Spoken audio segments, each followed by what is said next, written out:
Брускети с песто Rosso Selection.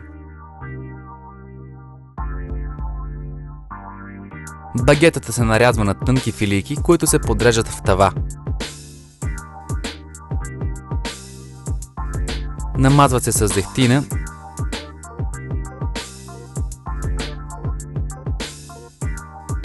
и се пекат за 8-10 минути в загрята на 170 градуса фурна.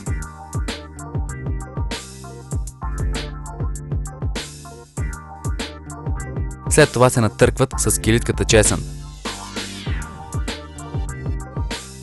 Върху брускетите се разпределя на късана моцарела Selection и се пекат още 4-5 минути.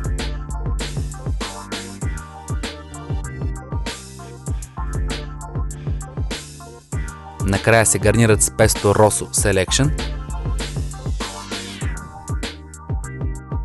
Украсяват се с листенца босилек и се поднасят.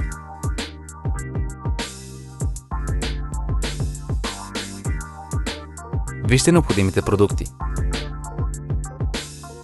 Брускети с песто Rosso Selection. Необходими продукти за 12 броя.